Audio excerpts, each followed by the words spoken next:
आए और जोर जोर से गड़गड़ाए। गड़गड़ा करके महाराज इतनी जोर से वर्षा प्रारंभ हो गई कि ब्रजवासी घबराने लगे और दौड़े दौड़े कन्हैया की शरण में गए। कन्हैया की शरण में गए और जाकर के बोले, कन्हैया हमारी रक्षा करो, हमारी रक्षा करो। बोले कि भैया जाने अपनी पूजा करवाइए ना, वे ही रक्षा करेगा, चलो। सब ब्रजवासी को लेके कन्हैया और गिरिराज जी महाराज की तलहटी में पहुंच गए। बोले कि सब लोग गिरिराज जी से प्रार्थना करो और पूछो क्या बात है। सो गिरिराज जी ने प्रार्थना, गिरिराज जी से सब ब्रजवासी ने प्रार्थना करी तो गिरिराज जी महाराज 2 मिनट के बाद में कन्हैया और बोले कि सुनो सुनो भैया। गिरिराज जी ने मेरे कान में आके कह दी है कि लाला अगर तेरे ब्रजवासी ज्यादा ही संकट में पड़ रहे तो तू एक काम कर, मोकू उठा के या गोवर्धन नाथ पर्वत को उठा के और छाता बना के ब्रजवासी को या के नीचे बैठा ले। ब्रजवासी बोले चुरे कछु समझ में आ रही है, जिस 7 कोस लंबो चौड़ो गिरिराज जी पर्वत ऐसे तेने कहले कि जैसे 100 रुपया को छाता हो बटन दबाओ खुल जायो है? अरे ये 7 कोस लंबो चौड़ो पर्वत है जी, कैसे उठ जाएगा। कन्हैया बोले जब मेरे गिरिराज जी ने कह दी है तो करना ही है। सो सब ब्रजवासी ने बोले कि ठीक है भैया एक बार कोशिश करके देख लेते हैं। सो ब्रजवासी ने जोर लगाया और लगा के कन्हैया ने पलक झपकते ही और बड़ी सहजता से 7 कोस लंबे चौड़े उस गिरिराज जी पर्वत को उठा करके अपनी कनखी उंगली के नख पे धारण कर लिया। बोलिए गिरिराज धरण भगवान की जय। जैसे ही तो महाराज 7 वर्ष की अवस्था में 7 रात्रि 7 दिन पर्यंत कन्हैया ने गिरिराज जी महाराज को अपनी कनखी उंगली के नख पे धारण करके रखा। जब बारिश वर्षा होते होते 7 दिन बीत गए तब इंद्र ने कहा अपने मेघों से कि भैया अब जाके देखो अगर ब्रजमंडल डूब गया हो तो जल बरसाना बंद कर दीजिए। जब दूत आए आकर के देखा तो ब्रजमंडल में धूल उड़ रही है। बोली धूल उड़ रही है। जाकर के कहा इंद्रदेव से कि महाराज ब्रज में तो धूल उड़ रही है, पानी की तो बूंद ही नहीं दिखाई दे रही है। बोले क्या मतलब कि हाँ महाराज विनंद का छोरा कोई साधारण नहीं है। जिस समय उसने गोवर्धन नाथ पर्वत को उठाया तो पर्वत की एक कोने पर तो सुदर्शन जी महाराज बैठ करके जल को सुखा रहे थे और एक कोने पर बैठ करके अगस्त बाबा जल का पान कर रहे थे। बोले अगस्त बाबा की हाँ वही जो 3 श्वासों में पूरे समुद्र को पी गए वही अगस्त बाबा। इंद्र समझ गए कि ये कोई साधारण नहीं है। 2 मिनट में पहचान गए कि ये तो साक्षात भगवान है। इंद्र स्वर्ग से आए अपने ऐरावत हाथी पर बैठ करके तो जहां से ब्रज की सीमा प्रारंभ होती है वहीं से नंगे पैर दौड़ करके आए और कन्हैया के चरण पकड़ लिए। बोली सरकार मुझे क्षमा करना, मैंने बहुत बड़ी भूल कर दी जो आपके ब्रजवासियों को संकट में डाल दिया। तो बोले इंद्र इसमें तू अपराधी नहीं है क्योंकि तूने जो भी किया है ना ये मेरी इच्छा के अनुसार किया है। दूसरी बात इंद्र मेरा एक स्वभाव है कि मेरी जिस पर विशेष कृपा होती है ना और उसे किसी भी वस्तु का यदि अभिमान होता है तो मैं सबसे पहले उसके अभिमान को तोड़ने के लिए उसको छीन लेता हूं। क्यों? क्योंकि मैं नहीं चाहता कि मेरा भक्त अभिमान के कारण नरक में जाए। किसी को पद का अभिमान हो, किसी को धन का अभिमान हो, किसी को किसी भी चीज का जो अभिमान हो, सबसे पहले मैं उसके उस वस्तु को हरण कर लेता हूं। क्यों? क्योंकि जब तक उसका अभिमान नहीं छूटेगा तब तक वो पूर्ण रूप से मेरे चरणों में समर्पित नहीं होगा। इसलिए इंद्र तुझे अपने सिंहासन का अभिमान हो गया तो मैंने इसलिए ये लीला रची है, इसमें तेरी कमी नहीं है। भगवत प्रेमियों, इंद्र वहां से क्षमा याचना मांग करके गए। दशमी के दिन वहां से लौटे। दूसरे दिन एकादशी थी, तो भूल में बाबा श्री सुखदेव जी महाराज कहते कि भूल में दशमी की रात्रि को और नंद बाबा को भ्रम हो गया, तो अर्धरात्रि में स्नान करने के लिए चले गए। जमुना जी में स्नान करने पहुंचे तो जैसे ही डुबकी मारी, वरुण के दूत आए और नंद बाबा को पकड़ के वरुण लोक के लिए ले गए। जैसे कि वरुण लोक के लिए लेकर के गए तो वहां वरुण देवता के सामने बांध करके डाल दिया। एक सखा ने देखा कि नंद बाबा जल से लौट करके नहीं आए, तो दौड़ करके जाकर के कन्हैया से कहा कि कन्हैया, नंद बाबा तो जमुना जी में डूब गए। कन्हैया दौड़े दौड़े आए, जमुना जी में गोता मारे और सीधे वरुण लोक पहुंच गए। जैसे कि वरुण देवता ने कन्हैया को देखे तो सिंहासन छोड़ के और चरण पकड़ लिए। सरकार, हम जीवधारियों का जीवन धन्य हो गया। कैसे आना हुआ सरकार, हमारा जीवन धन्य हो गया। बताइए सरकार, क्या सेवा करूं?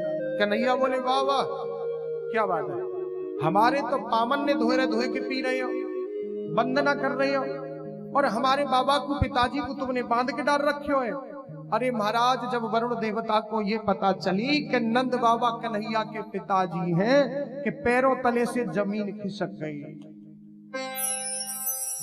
घबरा गए। जल्दी जल्दी से खोल दिया कि क्षमा करना सरकार, मेरे दूतों को पता नहीं था। लेकिन कारण था कि नंद बाबा अर्धरात्रि में ही बाबा स्नान करने के लिए आ गए। तो अर्धरात्रि के समय जलाशय में कभी स्नान नहीं करना चाहिए, क्योंकि जल के देवता उस समय शयन करते हैं, सोते हैं।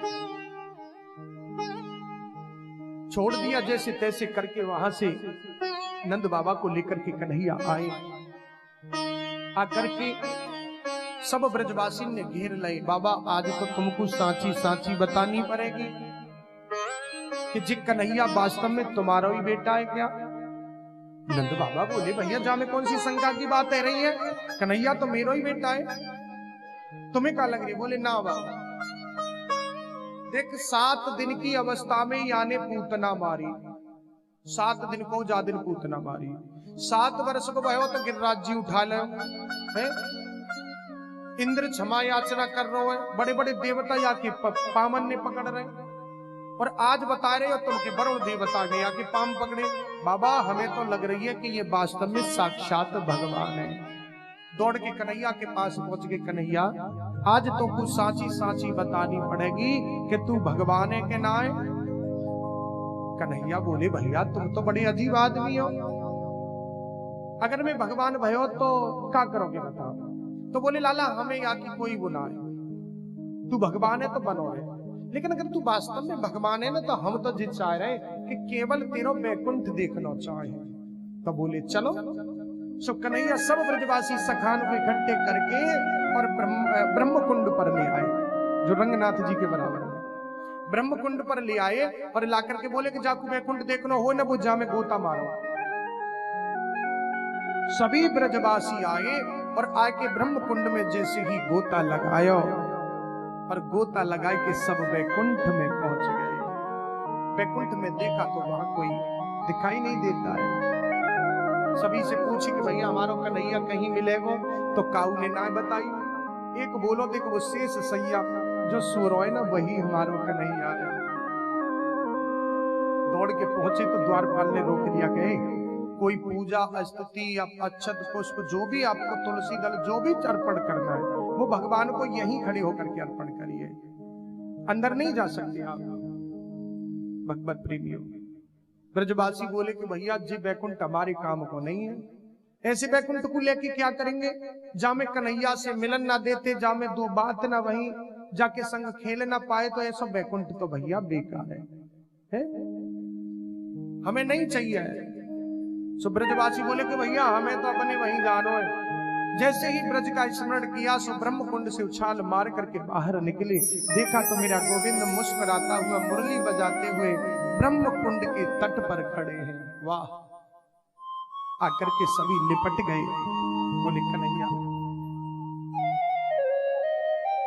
वास्तव में इस वैकुंठ में तेरे तो बड़े बड़े ठाट हैं लाला, चतुरानन पंचानन सब तेरी स्तुति गा रहे हैं, लेकिन कन्हैया एक बात बता मैं, तेरा वैकुंठ तो साज है। राजा होएगो तो तू अपने वैकुंठ को, भगवान होएगो तो तू अपने वैकुंठ को, लेकिन कन्हैया हमारे लिए तू भगवान नहीं है। और लाला कभी तू भगवान बनना भी मत। अगर तू वास्तविक ही भगवान रूप में बन गया तो आज जो तुझसे प्रेम है ना कन्हैया, वे प्रेम हम लोग तुझसे नहीं कर पाएंगे, क्योंकि हम नहीं चाहते कि तू भगवान बन करके हमारे आगे। अगर वास्तव में तू भगवान बन करके आ भी गया ना तो बीच में एक डर पैदा हो जाएगा। इसलिए जब भी तू हो हमारे सामने हो तो अपने सखा के रूप में आना। हमें नहीं चाहिए तेरे वैकुंठ। आज ब्रजवासियों ने वैकुंठ को भी ठोकर मार दिया। लाख गुणों बढ़िया अपनो ब्रज धाम है लाला। जब चाहे जब तेरे संग खेले, जब चाहे तेरे संग खाए ले, जब चाहे तोते जैसे बतलाए ले। अरे वहां तो वैकुंठ में तो से कोई मिलन ही न दे रहा। कन्हैया बोले कि भैया ठीक है, देख तो आए ना, मैंने तो तुमसे कही नहीं कि तुम वैकुंठ देखने के ताई जाओ। तुमने इच्छा करी तो तुम देखे आए और देख के आए गए। अच्छा लगो चाहे बुरा लगो वो तुम्हारी है। आज भक्त प्रेमियों उधर सभी को ब्रजवासियों को वैकुंठ का दर्शन कराया है। बोली वृंदावन बिहारी लाल की जय जय। सुन लो हमारी बिनती, सुन लो हमारी, सुन लो हमारी बिनती, सुन लो हमारी। आए शरण तिहारी जी, बिनती सुन लो हमारी। आए शरण तिहारी जी, बिनती सुन लो हमारी। आए शरण तिहारी जी, बिनती सुन लो हमारी। आए शरण तिहारी जी, बिनती सुन लो हमारी। अपने चरण की सेवा दीजिए, अपने चरण की सेवा दीजिए। अपने चरण की सेवा दीजिए। अपने चरण की सेवा दीजिए। अपनो चाकर मोहे कर लीजिए। अपनो चाकर मोहे कर लीजिए। अपनो चाकर मोहे कर लीजिए। अपनो चाकर मोहे कर लीजिए। अरदास हमारी जी, बिनती सुन लो हमारी। है अरदास हमारी जी, बिनती सुन लो हमारी। आए शरण तिहारी जी, बिनती सुन लो हमारी। आए शरण तुम्हारी जी, बिनती सुन लो हमारी। ब्रज रज को में तन में रमाऊं। ब्रज रज को में तन में रमाऊं। ब्रज रज को में तन में रमाऊं।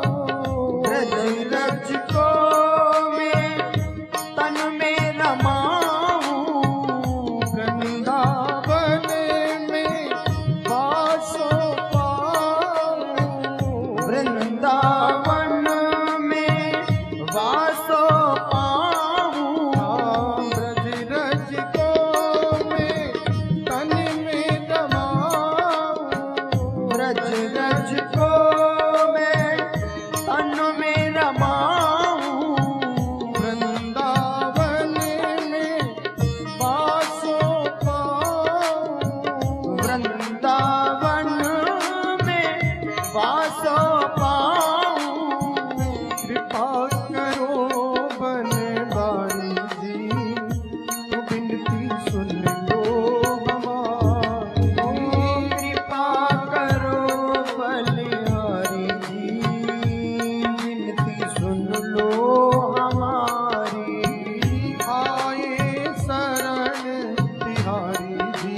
बाबा श्री सुखदेव जी महाराज वर्णन करते हैं, परीक्षित, एक दिन कंस का भेजा हुआ अरिष्टासुर नाम का एक दैत्य बैल बनकर के आ गया और भगवान को मारने के लिए दौड़ा, तो भगवान ने सींग पकड़ करके ऐसे मरोड़ दिया जैसे गीले कपड़े को निचोड़ते हैं। अरिष्टासुर का उद्धार हुआ। उसी समय बाबा श्री देवर्षि नारद मथुरा में पहुंच जाते हैं। कंस से पूछा कि कंस क्या बात है, मुंह लटकाए हुए क्यों बैठे हो? बोले क्या बताऊं गुरुजी, मैंने इतने बड़े बड़े राक्षसों को भेजा कृष्ण बलराम को मारने के लिए, लेकिन जाते तो सभी लौट करके कोई नहीं आता है। आखिर मैं जानना चाहता हूं कि ये कृष्ण और बलराम हैं कौन? नारद जी बोले कि तुम बड़े भोले भाले हो, तुम नहीं जानते ये कौन है। ये कृष्ण और बलराम तुम्हारी बहन देवकी के 7वें और 8वें गर्भ ही कृष्ण और बलराम है। बोले नहीं, ऐसा नहीं हो सकता। अरे तुम नहीं जानते हो वसुदेव को, 7वां गर्भ नष्ट हो गया, कुछ नहीं हुआ। उस गर्भ को उठा करके दूसरे गर्भ में भेज दिया गया था और रातों रात 8वें गर्भ को उठा करके वसुदेव और नंद बाबा के यहां छोड़ आए थे। तुरंत उसी समय आपातकालीन सभा बुलाई। बोले अब क्या करना चाहिए? बोले महाराज अब तो यही है। नारद जी बोले कि अगर तुम एक एक करके सब राक्षसों को भेजते रहोगे तो सब मारे जाएंगे, अंत में तुमको जाना पड़ेगा तो तुम भी मारे जाओगे। मेरी इच्छा तो यह कहती है कि आप मेरी मानो तो कृष्ण और बलराम को कोई बहाना देकर कर यहां बुला लीजिए। तो आज भटक रही हो। कंस ने तुरंत आदेश दिया कि जाइए बलराम और कृष्ण को लाने के लिए अक्रूर जी को बुलाओ, क्योंकि वे उनके चाचा लगते हैं। अक्रूर जी को बुलाया गया तो अक्रूर जी समझ गए, डरते डरते अक्रूर जी आए। अक्रूर जी जान गए कि शायद इस दुष्ट को पता चल गया कि कृष्ण ही मेरा काल है, और कितना बड़ा मूर्ख है कि काल को अपने घर बैठ करके बुला रहा है। आए अक्रूर जी, आकर के दरबार में प्रवेश किया, और जैसे ही दरबार में प्रवेश किया अक्रूर जी महाराज ने सो ही हाथ जोड़ करके सिंहासन छोड़ करके अक्रूर जी को गले से लगा लिया। अक्रूर जी समझ गए, अक्रूर जी समझ गए कि नबन नीच की अति दुखदाई। नीच व्यक्ति अगर ज्यादा नब जाए तो समझ लेना कि बहुत बड़ी घात करने वाला है। नबन नीच की अति दुखदाई। बोले क्या बात है महाराज, इस दास को कैसे याद किया? बोले अक्रूर जी अब मैं तुमसे क्या छिपाऊंगा, मैंने एक विशाल मेले का आयोजन किया है जिसमें धनुष यज्ञ भी होगा, मल्ल युद्ध भी होगा। मैंने बड़ा नाम सुना है कृष्ण बलराम का, इसलिए आप मेरा रथ लेकर के जाइए और ब्रज में जाकर के कृष्ण बलराम को लेकर के आइए। भगवत प्रेमियों, अक्रूर जी महाराज ने एक क्षण नहीं लगाया, समझ गए कि ये दुष्ट जान गया कि कृष्ण मेरा काल है, पर मेरा क्या रथ देकर के, लेकिन मैं इसमें इसका धन्यवाद करूंगा। अपने घर में आराम से सोया हुआ था और उस कृष्ण के, उस जगत पिता के दर्शन करने के लिए मुझे रथ लेकर के भेज रहा है। ऐसा भी तो कोई हो भगवान के दर्शन करने के लिए जो भेज दे, बार बार प्रेरणा दे, तो मैं तो इसका धन्यवाद करूंगा। अक्रूर जी महाराज रात्रि में आए, अपने घर में विश्राम किया और सुबह होते ही अक्रूर जी महाराज ब्रह्म मुहूर्त में ही और मथुरा से चल दिए। बैठे रथ में हैं, लेकिन मन कृष्ण के चरणों में पहले ही पहुंच गया कि न जाने मैंने जीवन में कौन सा पुण्य किया होगा जो आज मुझे उस कृष्ण के दर्शन होंगे। उनके चरणों की रज को मैं अपने तन में रमाऊंगा। भगवत प्रेमियों, जैसे ही ब्रज की सीमा में, वृंदावन की सीमा में आए, सुबह के चले चले शाम हो गया, क्योंकि घोड़े तो जब चले जब उन्हें कोई चलाने वाला होगा। अक्रूर जी महाराज बैठ जाते हैं, लगाम छूट जाती है, ध्यान कन्हैया के चरणों में रहता है। रथ, घोड़े भी रुक जाते हैं, रथ भी खड़ा हो जाता है, घोड़े चलने लगते। जब ध्यान से उठते हैं तो चला लेते हैं, जबकि 15 किलोमीटर का एरिया है वृंदावन और मथुरा से, जन्मभूमि से 12 किलोमीटर पड़ता है। महाराज सुबह के चले चले गोधूली की वेला थी, शाम को वृंदावन में पहुंचे अक्रूर जी महाराज।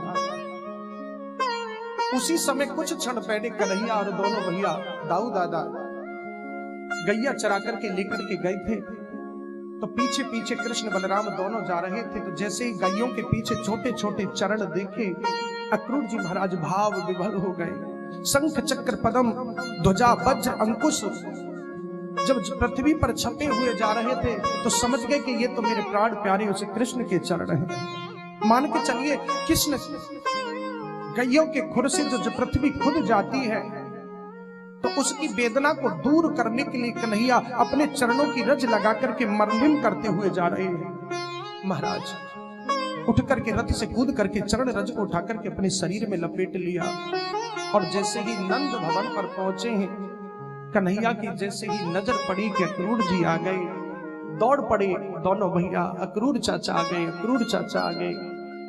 अक्रूर जी ने जैसे ही कृष्ण को देखा तो कृष्ण के चरणों में लेट गए अक्रूर जी, और अपने नेत्रों के जल से कन्हैया के चरणों का पाद प्रक्षालन किया। दाऊ दादा अक्रूर चाचा के प्रेम को देख करके भाव विभल हो रहे। दोनों भैया गलवैया डाल करके हाथों में फंसा करके अक्रूर चाचा को अंदर ले जाते हैं। भोजन आदि से निवृत्त कराया, और सोते समय जैसे ही शयन कक्ष में अक्रूर जी पहुंचे हैं,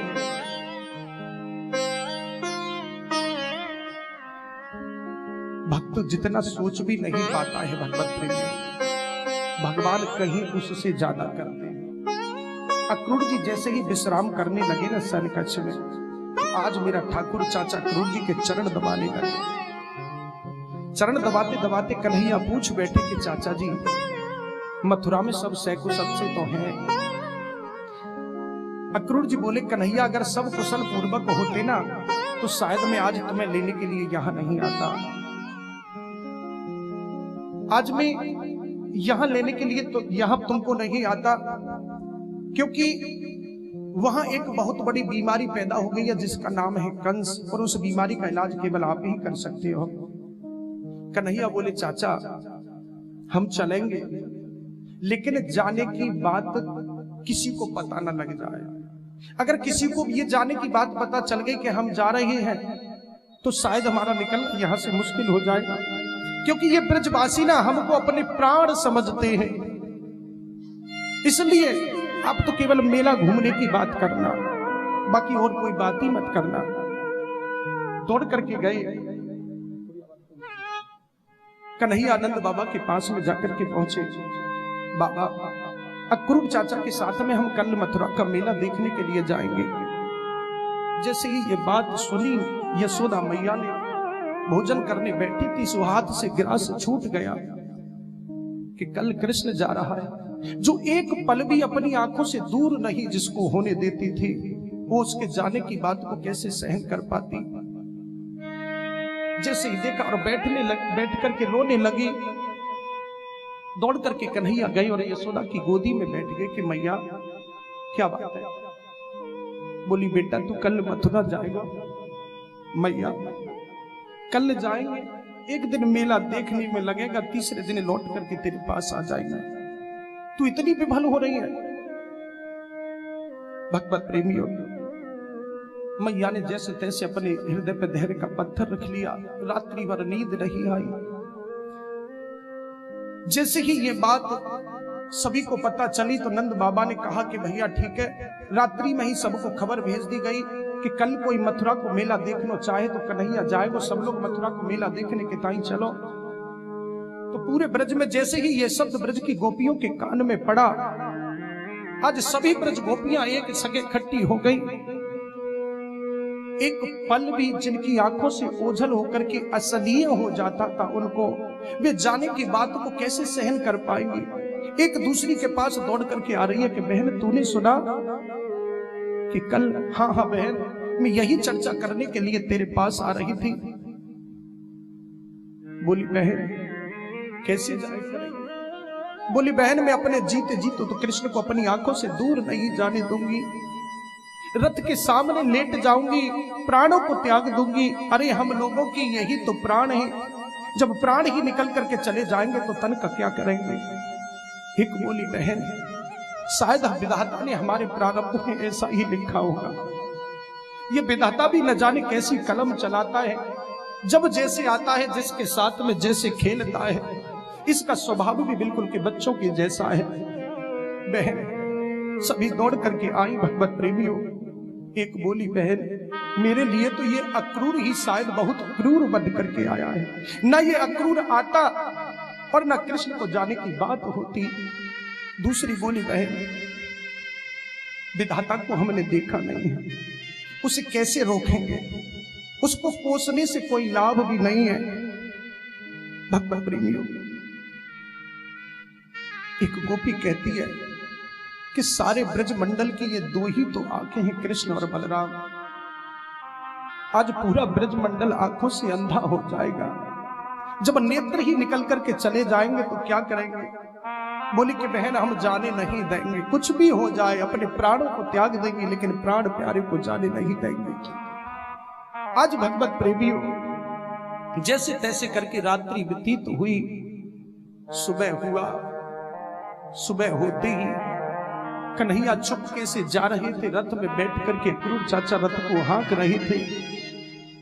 जैसे ही जाते देखा तो गोपियों के धैर्य का बांध टूट गया और दौड़ पड़ी गोपी, आकर के रथ के सामने लेट गई। अक्रूर चाचा ने देखा कि गोपियां रथ के सामने लेटी हैं। अक्रूर जी बोले, कन्हैया क्या किया जाए। कन्हैया बोले, रुकिए। उतर करके कन्हैया आए, आकर के बोले, गोपियों मैं आज जा रहा हूं, कल मथुरा का मेला देखूंगा और परसों लौट करके तुम्हारे पास आ जाऊंगा। गोपी बोली, कृष्ण तुम्हारे बिना एक क्षण भी नहीं रह पाएंगे। एक गोपी बोली, बहन कब तक हमें अपने पास लगा करके रखेंगे, कभी तो इनका भी तो मन करता होगा घूमने फिरने के लिए, इसलिए इनको जाने दीजिए। जैसे तैसे करके अपने हृदय पे धैर्य का पत्र धारण करके गोपियों ने जाने की अनुमति दी। जैसे ही रथ आगे को बढ़ने लगा तो पीछे से दौड़ी दौड़ी वो यशोदा मैया आई। आज ये नहीं कह रही है, अरे भैया कोई रथ को रोको तो सही। एक ब्रज की गोपी कृष्ण से निवेदन करना चाहती है, ये नहीं कहा कि तेरी मां तुझसे निवेदन करना चाहती है। दौड़ती हुई गिरती हुई जैसे यशोदा मैया आई, कन्हैया ने पीछे मुड़ करके देखा कि यशोदा मैया दौड़ रही है। रथ से कूद पड़े, कूद करके यशोदा के हृदय से लग गए। यशोदा से कहने लगे कि मैया काहे को तू इतनी विखल हो रही है, मैं आज जाऊंगा, कल रहूंगा, परसों लौट करके तेरे पास आ जाऊंगा। वाह रे कृष्ण, जिसने तुझको पाल करके बड़ा किया तू उसके साथ भी नहीं चूका। उसको तो कम से कम कह देता कि मां मैं लौट करके नहीं आऊंगा। आज कृष्ण बोले, मैया तो से झूठ नहीं बोल के जाएंगे, आज जा रहे हैं, कल रुकेंगे, परसों लौट करके तेरे पास आ जाएंगे। आज यशोदा ने हाथ जोड़ करके प्रार्थना करती है कि बेटा मोकू आज पतो लगी है कि तू मेरा बेटा नहीं, तू तो देवकी का पुत्र है। अगर मुझको ये पता पहले लग जाती कि तू देवकी का बेटा है तो ना तो मैं तुझे उखल से बांधती, ना तुझे छड़ी लेकर के मारती। लेकिन मेरी गोपी ब्रज की तुझसे एक निवेदन करती है कि कभी देवकी से जाकर के मत कहना कि मैंने तुझको उखल से बांधा या तुझको पीटा या रस्सियों से बांधा। ये बात तू कभी मत कहना, नहीं देवकी को बहुत बुरा लगेगा। कन्हैया बोले, मैया उसने तो जन्म देकर के तेरे पास भेज दिया, आज तूने पाल कर कितना बड़ा किया, तेरे एहसानों को मैं नहीं भूल सकता। मैया तू धैर्य रख, मैं परसों लौट करके आऊंगा। क्या रे कृष्ण, क्या खता हुई हम लोगों से, तू जिस दिन से छोड़ करके गया कभी लौट करके नहीं आया। जैसे तैसे करके यशोदा ने भी विदा कर दिया, रथ में बैठ करके और चल दिए। सभी ब्रज की गोपियां रोती बिलखती लौट करके आई। यशोदा भी आकर के महल में जब देखा कि महल खाली पड़ा है तो दीवारों से बतला रही है। बैठी बैठी रो रही है, वृद्ध अवस्था है। नंद बाबा साथ चले गए। बोली वृंदावन बिहारी लाल की। कैसे दिन बीते कोई यतन बता जा, और कैसे दिन बीते कोई यतन बता जा। जाऊं कहाँ जाऊं कोई राह दिखा जा, जाऊं कहाँ जाऊं कोई राह दिखा जा। कान्हा रे ओ कान्हा, ओ कान्हा, कैसे दिन बीते कोई यतन बता, कैसे दिन बीते कोई यतन बता जा। जाऊं कहाँ जाऊं कोई राह दिखा जा, जाऊं कहाँ जाऊं कोई राह दिखा जा। कान्हा रे ओ कान्हा, कान्हा रे ओ कान्हा। चूड़ी चिनगारी लागे सोला लागे बिंदिया, चूड़ी चिन्हगारी लागे सोला लागे बिंदिया। अखियों से उड़े गई रतियों की नींदिया, अखियों से उड़ गई रतियों की नींदिया। अखियों से उड़ गई रतियों की नींदिया।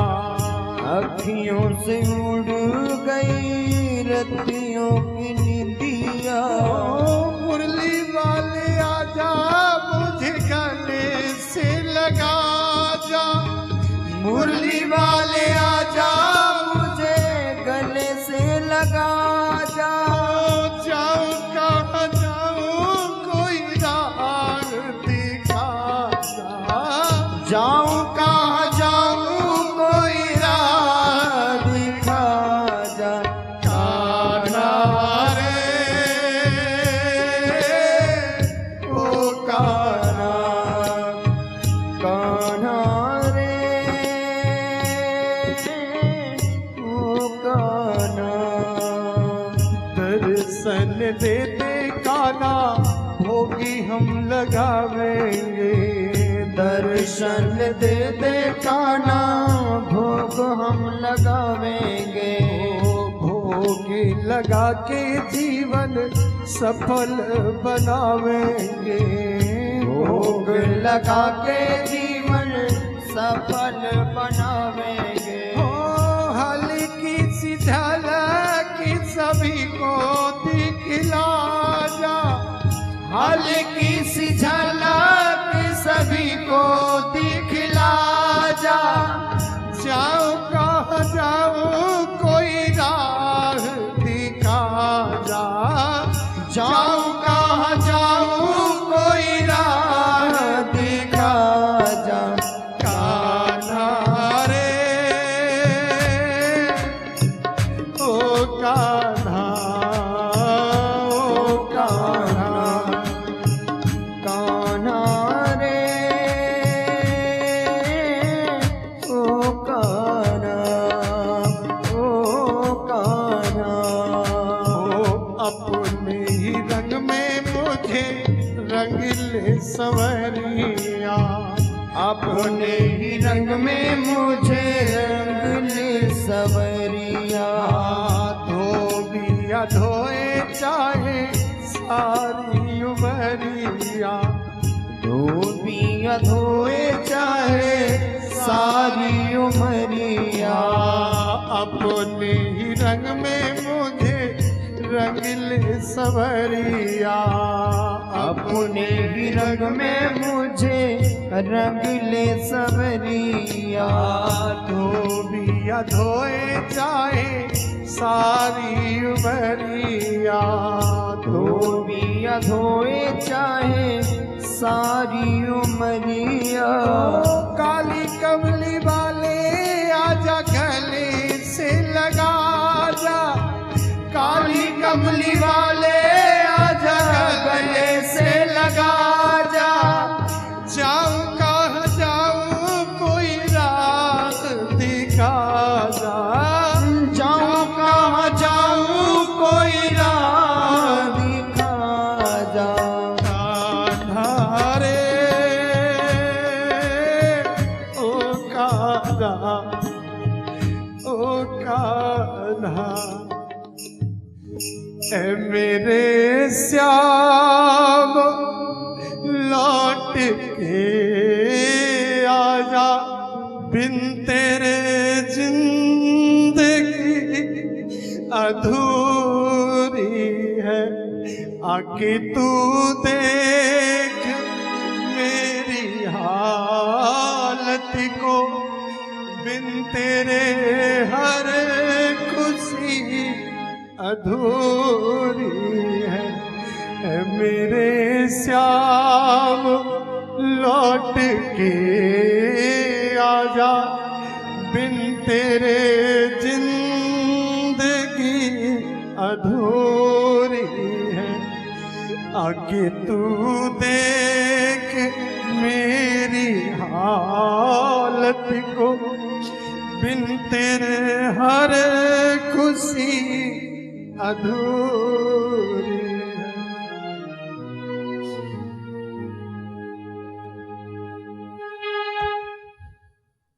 आज भगवत प्रेमियों रोते बिलखते ब्रजवासियों को छोड़ करके कृष्ण चले गए। बीच मार्ग में जाकर के जमुना जी पड़ी तो चाचा क्रूर जी महाराज ने जमुना जी के तट पर रथ को रोक दिया। अक्रूर जी ने जमुना जी में जब स्नान किया तो एक रूप में तो कन्हैया रथ पर बैठे हुए हैं और एक चतुर्भुजी रूप में कृष्ण डुबकी लगाते समय चाचा अर्जुन अक्रूर जी को दर्शन दिए। दोबारा निकल करके देखा तो कन्हैया रथ में बैठे हैं। फिर डुबकी मारी तो भक्त प्रहलाद ध्रुव जी के साथ में फिर कन्हैया का दर्शन हुआ। निकल करके जब आए रथ में बैठे तो आंखें फाड़ फाड़ करके कृष्ण की तरफ देख रहे थे। कन्हैया बोला चाचा क्या बात है, आप क्यों आंखें फाड़ फाड़ करके देख रहे हो? हाथ जोड़ करके खड़े हो गए अक्रूर जी। कृष्ण अब ज्यादा लीला मत करना, नहीं तो मैं पागल हो जाऊंगा। मैं पहचान गया आप तो भगवान हो साक्षात।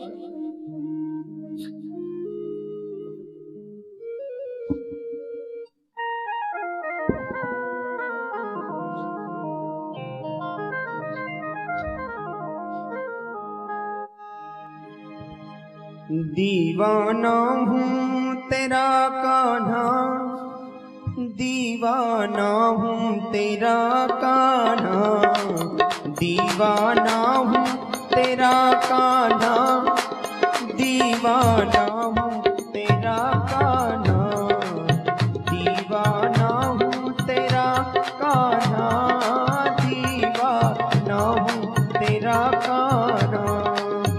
हो मुझे ज्यादा न तड़पाना, हो मुझे ज्यादा न तड़पाना, दीवाना हूँ तेरा कान्हा, दीवाना हूँ तेरा कान्हा।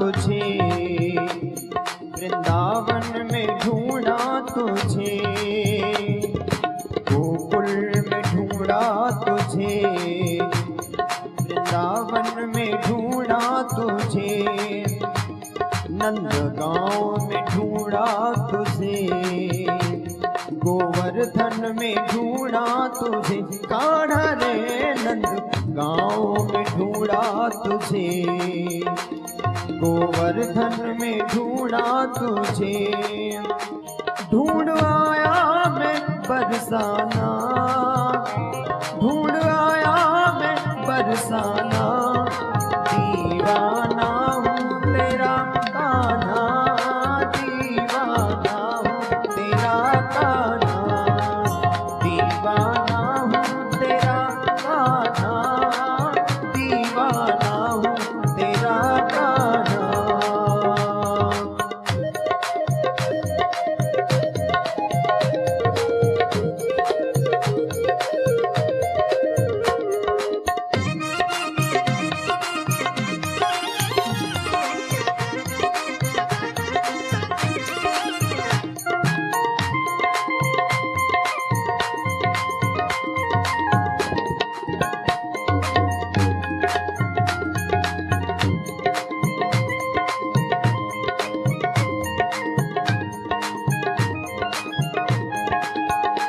हर तरह से तुम्हारे हैं हम, आप मानो न मानो भले, हर तरह से तुम्हारे हैं हम, आप मानो न मानो भले, तेरे चरणों में निकले कदम, आप मानो न मानो भले, कान्हा रे तेरे चरणों में निकले कदम, आप मानो न मानो भले, हो मुझे दर से न ठुकराना, मुझे दर से न ठुकराना, दीवाना हूँ तेरा कान्हा, दीवाना हूँ तेरा कान्हा, दीवाना हूँ तेरा कान्हा, दीवाना हूँ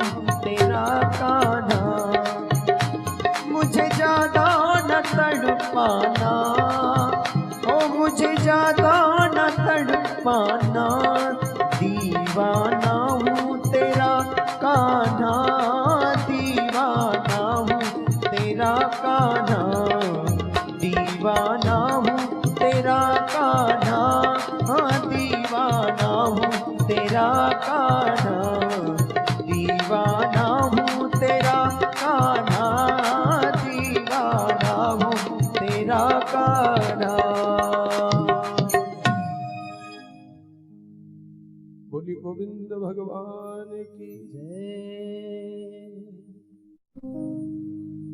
रथ को लेकर के अक्रूर जी महाराज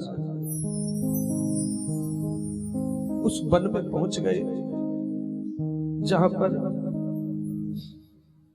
नंद बाबा वृद्ध ग्वाल वालों के साथ में रुके हुए थे। ले जाकर के अभी एक पहर दिन का बाकी था। चाचा अक्रूर जी कहते हैं कि कृष्ण, जिस कार्य के लिए आप मथुरा में आए हैं उस कार्य से निवृत्त होकर के अगर एक दिन तुम्हें समय मिल जाए तो मेरी कुटिया में जरूर चरण रख देना।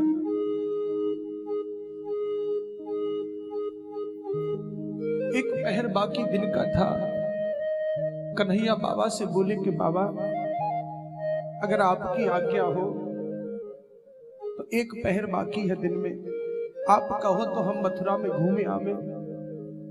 नंद बाबा बोले कि तू अकेला नहीं जाएगा, क्योंकि नंद बाबा तो जानते ही ना कि ये तो बच्चा है, वो असलियत को नहीं पहचान पाए, और जब भी पहचाने तो 2 मिनट में भुला देता था। बोले कि कृष्ण तू छोटा है, अकेला नहीं जाएगा, और तेरी आदत को मैं जानता हूं, तो किसी से भी झगड़ा कर लेगा। बलराम यदि इसका ज्यादा मन कर रहा है तो तुम इसके साथ जाओ। तो आज दाऊ दादा के साथ में कृष्ण चल दिए।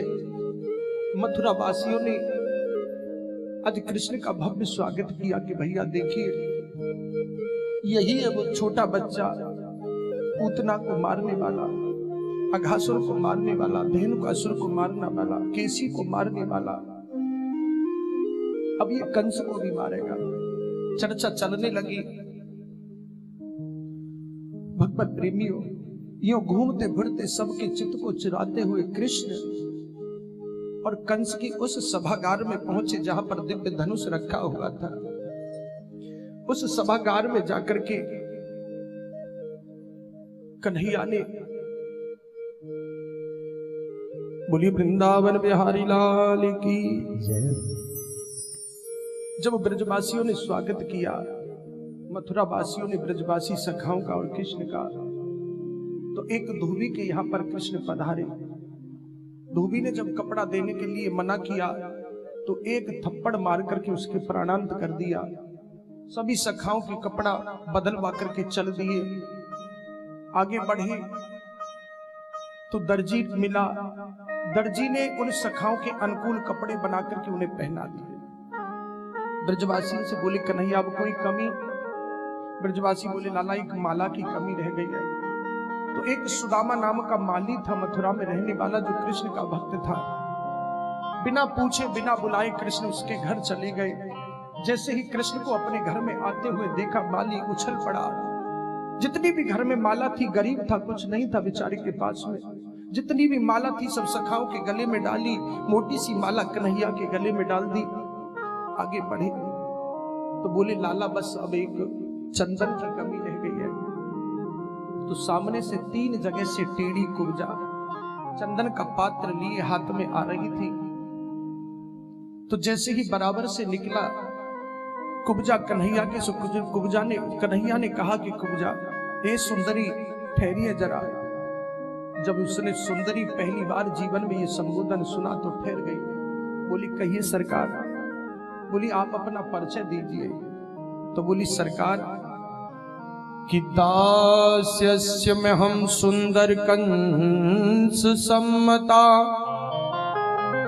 त्रिवक्र नामानुलेप कर्मणि मदभावितं भोजपते रत प्रियम